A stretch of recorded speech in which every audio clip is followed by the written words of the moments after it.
అంటే మీరు ఉద్యోగం చేస్తా అంటున్నారు కదా, మీకు గతంలో కూడా చాలా దాడులు కూడా జరిగినాయి, డైరెక్ట్ గానే జరిగినాయి దాడులు. మళ్ళీ ఇప్పుడు ఈసారి దాడి జరిగితే ఎలా మీరు ఎదుర్కొంటారు దాన్ని? ఈసారి దాడి జరిగే అవకాశం లేదు. Point number 1. పొరపాటున ఎవడన్నా దాడి చేయడానికి వస్తే కుక్క కాటుకు చెప్పు దెబ్బలాగా అందరి పాపాల చిట్టా నా దగ్గర ఉన్నది. ఎవడెవడు ఏమేమి చేసిండో, అక్కడున్న లోకల్ వాళ్ళు కానీ నాన్ లోకల్ కానీ ఎవడెవడు ఎక్కడ ఏమేమి చేసిండో అన్ని డైరెక్ట్గా చెప్తున్నా. నేను ఎవడెవడు ఏమేమి చేసిండో ప్రతి ఒక్క లిస్ట్ నా దగ్గర ఉన్నది. నేను బయట పెడితే కనీసం మీరు కుటుంబంతో కూడా ఉండలేరని చెప్తున్నా. నేను ఈసారి నా మీద దాడి చేసే అవకాశం లేదు. పొరపాటున ఎవరైనా దాడి చేస్తే, ఎందుకంటే మంచి కాజు కోసం కొట్లాడుతున్నాం కదా, ఎందుకు దాడి చేస్తారండి? మా అయితే కేసులు పెడతారు, జైల్లో పెడతారు, లేదా చంపేస్తారు, శారీరకంగా లేకుండా చేస్తారు తప్ప దాడి చేసే అవకాశం లేదు. దాడి చేస్తే మాత్రం ఈ వీపు విమానం మొత్తం పోతుంది. ఈసారి వినేది లేదా మనకి. ఆ రోజే ఏం లేనప్పుడు ఎవరికి భయపడలేదండి, ఈ రోజు ఎందుకు భయపడతాం మేము? అవును, మీరు ఇవి చేసేటప్పుడు చాలా మంది మీతోనే చుట్టూ ఉంటూ మీకే వెన్నుపోటు పొడిచారని విన్నాము. అసలు ఏంటిది, అసలు రీజన్ ఏంటిది? మీరు మొత్తం డౌన్ కూడా అవ్వడం జరిగింది. ఒకప్పుడు అసలు వెహికల్ కూడా లేదు మీకు, ఎలా 4 వీలర్స్, ఇప్పుడు వెహికల్ అంటే కార్లో తిరుగుతున్నారు, హ్యాపీ లైఫ్ లీడ్ చేస్తున్నారు. అంటే మధ్యలో ఏం జరిగింది, అసలు ఏమైంది మాకు కొంచెం చెప్తారా? ఒకటి, స్నేహితుడే మనల్ని మోసం చేయగలుగుతాడు. ఓకే, మనల్ని దగ్గర ఎవరైతే ఉంటారో, నిత్యం మన నీడలాగా మన మంచి కోరుకుంటాడని చెప్పేసి మనం నమ్ముతాం కదా, వాడు మాత్రమే మనల్ని మోసం చేయగలుగుతాడు. బయట వాడికి అవకాశం ఉండదు. ఎందుకంటే మనం ఎక్కడ తింటున్నాం, మన కుటుంబం ఏంటి, మన ఇల్లు ఏంటి, మన వాకిలు ఏంటి అనేది మనం బాగా నమ్మిన వ్యక్తికి మాత్రమే తెలిసి ఉంటుంది. అట్లాంటి వ్యక్తులు నా చేయితోటి నీళ్ళు దాగి, నా చేయితోటి అన్నం తిని నాకు వెన్నుపోటు పొడిచినారు. అదే గుణపాఠంగా నేర్చుకున్నాను నేను. ఆ విషయం గుర్తు చేసుకుంటే నిజంగా బాధాకరమే అది. నా తమ్ముడు, నాకు బ్రదర్ సిస్టర్స్ ఎవరు లేరు, నేను సింగిల్ సిబ్లింగ్. నా తమ్ముడు, నా అన్నయ్య, నా బావ, అని నా కుటుంబానికి కనీసం ఇంట్లో ఫుడ్ డబ్బులు లేకున్నా కూడా నా దగ్గర 100 రూపాయలు ఉంటే 100కి ఇంకో 100 అప్పు తెచ్చి బయట 200 రూపాయలు వాళ్ళ కోసం ఖర్చు పెట్టినాను. కాబట్టి ఇట్లా ఖర్చు పెడితే కూడా నమ్మక ద్రోహం, తడిగుడ్డతోటి గొంతు కోయమంటారు కదా, అట్లా నన్ను మోసం చేసినారు. అయినా ఫరక్ ఏం పడలే. మేము అంటారు కదా, న్యూటన్ 3rd లా ఎంత వేగంతో బంతి కొడతాం, అట్లనే భగవంతుడు సపోర్ట్ చేసిండు. నన్ను ఎంత దొక్కాలని ప్రయత్నించిరో అంతకు 2 ఇంతలు దేవుడు నన్ను పైకి తీసుకున్నాడు. కానీ ఒక్కరికైతే చెప్తున్నా మీ ఛానల్ ద్వారా, ఎవరిని నమ్మొద్దు. అమ్మ నాన్న, కట్టుకున్న భార్య, నీ పిల్లలు తప్ప ఈ లోకంలో ఎవరినని నమ్మితే అది మన నాశనానికి కారణం అవుతుంది. దానికి ముఖ్య ప్రాక్టికల్ ఎక్స్పీరియన్స్ నాకుంది. మెయిన్ ఎగ్జాంపుల్ నేనే. మందిని నమ్మితే ముంచుతారు తప్ప ఎవడు పైకి తీసుకురాడు. ఇది మాత్రం సత్యం. మందిని ఎవరే నమ్మొద్దు. నీ నీడను కూడా నువ్వు నమ్మొద్దు. నువ్వేదైనా పని చేయాలనుకుంటే నీ నీడకు కూడా తెలియదు. ఆ పని ఇంప్లిమెంట్ అయ్యి సక్సెస్ అయిన దాకా ఎవరికి తెలిసినా ఖచ్చితంగా ఎన్నో ఆటంకాలు ఎదురవుతాయి. ఈ జవహర్ నగర్ మలిదాశ ఉద్యమం, నేను డంపింగ్ యార్డ్ ఉద్యమం ఆగిపోవడానికి కారణం కూడా అదొకటి. నేను ఒక వేదిక ఏర్పాటు చేసుకుని ఎక్కడికో వెళ్ళాలని ఏదో ప్రయత్నం చేసినాను.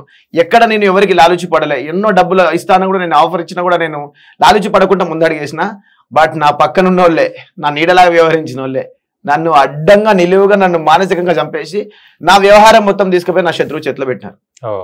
ఈ రోజు వాళ్ళు అదే ఆర్టీసీ బస్సులలో తిరుగుతున్నారు. వాళ్ళ పరిస్థితి అంతే అట్లనే ఉన్నది. బట్ నేను మాత్రం మీరు అన్నట్టు సరే, కారు ఉన్నా బండి ఉన్న ఏదున్నా ఒక స్థాయికి వచ్చినాం. గుణపాఠంగా నేర్చుకున్నాం. దానికి ప్రత్యామ్నాయంగా పని చేసుకుంటూ పోయినాం. భిన్నంగా ఆలోచించడం, ప్రొటెక్ట్ చేసుకుంటూ వచ్చినాం. ఎక్కడ ఇబ్బంది పడకుండా. అంతే తప్ప పెద్ద నేనేం చేసింది లేదు, ఏమీ లేదండి. కానీ ఇంతకుముందు ఉద్యోగం గురించి మాట్లాడినప్పుడు చాలా గట్టిగా మాట్లాడారు.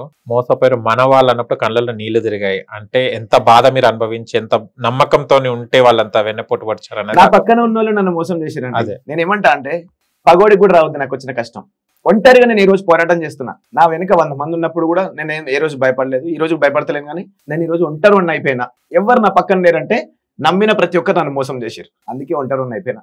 కానీ మనసులో ఎక్కడో చిన్న ఆశ, నాకంటూ మంచి రోజు వస్తుంది కదా, ఈ ఒంటరితనం పోతుందనే ఆశ ఉంది. కానీ అది ఏం జరుగుతుందో తెలియదు. కాలమే సమాధానం చెప్పాలి దానికి. అంటే చాలా బాధాకరంగా అనిపిస్తుంది. ఎందుకంటే ఒక గంభీరంగా ఉన్న వ్యక్తికి కూడా మనసు ఉంటది కదా, కళ్ళ నీళ్ళు తిరుగుతప్పుడు నాకు బాధ అనిపిస్తుంది మీది ఇప్పుడు చూస్తుంటే.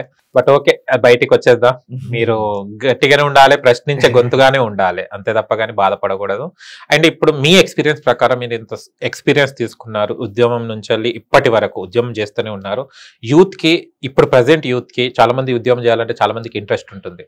బట్ దాంట్లో సక్సెస్ ఎలా అవ్వాలి, ఎలా మాట్లాడాలి, వాళ్ళకి మీరు మెసేజ్ ఏమి ఇస్తారు? మెసేజ్ ఏం లేదు. అందరు పెద్దవాళ్ళు చెప్పినట్టే పుస్తకాలలో ఉన్నదే, డబ్బుని సమయాన్ని రెండింటిని వృధా చేయొద్దు. ఈ రెండింటిని వృధా చేస్తే ఇక నువ్వు ఎన్నిగా పడిన వేస్ట్. ఒక్క నిమిషాన్ని నువ్వు గంటని నిమిషంగా భావించాలి. నిమిషాన్ని గంటగా భావించడం అనుకో వేస్ట్ అవుతుంది. ఆ సమయం వృధా చేయొద్దు, డబ్బును వృధా చేయొద్దు. అన్నిటికంటే ముందు మళ్ళీ చెప్తున్నా, దయచేసి ఎవ్వరిని నమ్మొద్దు. ఈ సమాజంలో ఎవరిని నమ్మినా నమ్మించి తడిగొడ్డుతోటి గొంతు కోస్తారు. నిన్ను కట్టుకున్న భార్య, నీ పిల్లలు, అమ్మ నాయన తప్ప ఈ ప్రపంచంలో నువ్వు ఎవరిని నమ్మినా మన నాశనానికి, మన పతనానికి మనం వేసిన మొట్టమొదటి అడుగవుతుంది. కాబట్టి ఎవరిని నమ్మకుండా ప్రణాళిక కరెక్ట్ గా రూపొందించుకొని మనం ఏం చేస్తే బాగుంటుందని 1-2 సార్లు నెమరు వేసుకొని కుటుంబంతో చర్చించి కుటుంబాన్ని నమ్ముకున్నాడు ఎప్పుడైనా బాగుపడతారండి. నేను కుటుంబాన్ని వదిలేసి నేను సత్యనాశనం అయినా. కుటుంబం లేకుంటే, కుటుంబాన్ని నమ్మకుంటుంటే మనం ఎప్పుడూ బాగుపడలేం. ఈ ఫ్రెండ్స్ ఎవడు పెట్టాడు, ఈ నీ చుట్టాలంటావా, నువ్వు మంచిగా ఉంటే నీ దగ్గరకు వస్తారు, నువ్వు మంచిగా లేకపోతే నీ దగ్గరికి రానిరా. అందరు చెప్పే మోటివేషనల్ స్పీచ్లు ఇవే. నేను అనుభవించిన ఆ బాధ, నాకు తెలుసు. మీరు అన్నట్టే ఎంత గంభీరంగా ఉన్నా మనసు ఉంటది. కాబట్టి నేను అనుభవించిన దాని ప్రకారం యూత్ పిల్లలకు కానీ ఇప్పుడున్న జనరేషన్కి ఒక్కటే చెప్తాను, దయచేసి ఎటువంటి అలవాట్లకి బానిస అవ్వద్దు. రెండోది, సమయాన్ని, డబ్బుని వృధా చేయొద్దు. ఈ కోల్పోయిన సమయం, డబ్బు తిరిగి రాదు. ఇవి 3 కరెక్ట్గా ఉంటేనే మనకు పేరు, ప్రఖ్యాతి వస్తాయి. దీంట్లో ఏ ఒక్కటి మిస్బ్యాలెన్స్ అయినా, మనకి తక్కట కనుక 2 సైడ్లు ఉంటేనే మనకి ఈక్వల్ ఉండదండి. ఏ ఒక్కటి ఇన్బ్యాలెన్స్ అయినా కూడా మన జీవితం కూడా ఇన్బ్యాలెన్స్ అయిపోతుంది. కాబట్టి ఆచితూచి అడిగి వేయడం మంచిది. ప్రతి అమ్మ నాన్న మనం పెద్దగానక అమ్మ ఫోన్ చేస్తే పెట్టే బిజీగా ఉన్నా అంటారు. అమ్మకి నువ్వు 1 నిమిషం మాట్లాడితే అమ్మ ఎంత సంతోషపడుతుందో రేపు నీకు పిల్లలు పుట్టిన తర్వాత నీ కొడుకు నీతో మాట్లాడినప్పుడు అర్థమవుతుంది. అప్పటి వరకు అర్థం కాదు. నేను కుటుంబాన్ని కోల్పోయి, డబ్బులు కోల్పోయి, సమయాన్ని కోల్పోయి చాలా పడుతున్నా. కానీ భవిష్యత్తులో ఎవరు అట్లుండొద్దంటే ఆచితూచి అడిగేసి, ఒకవేళ ఇంట్లో వాళ్ళు ఏమైనా తిట్టినా కూడా, ఒక మాట అన్నా కూడా మనం మంచిగా అని ఆలోచించి సరిదిద్దుకుంటూ పోతే తప్ప మనం ముందు అడిగేలేమని నేను చెప్తాను. బాధపడ్డారు కదా, ఎలాంటి బాధలు మీరు అనుభవించారు? అన్ని అనుభవించాను. శారీరకంగా, మానసికంగా. నేను పోతుంటే అన్నా నమస్తే అన్నా ముందు నమస్తే పెట్టి, నేను 2 అడుగులు దాటంగానే వేస్ట్ కాడరా.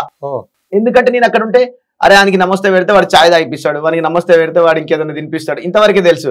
నాకు ప్రణాళిక ఉంటది కదా, నేను మనిషినే కదా, నాకు మైండ్ ఉంటది కదా. నేను రోడ్డు మీద ఎవరేమనుకున్నా కుక్కలు మురుగుతా నాకేంటి, జంగం పోతుంటే కుక్కలు మురుగుతాయి అని అంటారు, రాజు పోతుంటే కుక్కలు మురుగుతాయి. ఎందుకంటే కుక్కలే తెలియదు రాజువాడో మంత్రివాడో ఏందనేది. కాబట్టి అట్లా మురుగుతున్నా కూడా వాళ్ళ ముందు చిన్న స్మైల్ ఇచ్చుకుంటూ నవ్వుకుంటూ వెళ్ళిపోయినా, అన్ని ఓర్చుకున్నా.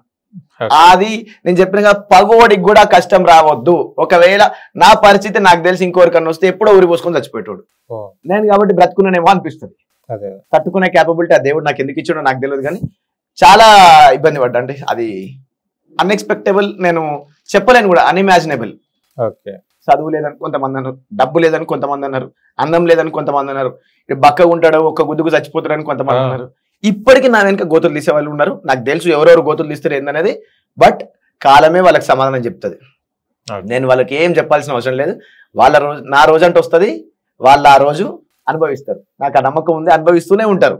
నేను ఒక్క అడుగుకి ఇంకొక అడుగు తోడడుగు లాగా వేసుకుంటూ పోతున్నా తప్ప నా వెనక గోతులు తీసుకుంటూ నన్ను నాశనం చేయాలి, నా కుటుంబం పతనం కావాలి, నేను పతనం కావాలని కోరుకుంటారు కదా, వాళ్ళందరికీ కాలం సమాధానం చెప్తుంది. నేను ప్రత్యక్షంగా వాళ్ళతో ఫైట్ చేసే అంత ఓపిక, ఆ చిల్లర వేదవులతో మాట్లాడేంత సమయం నాకు లేదు.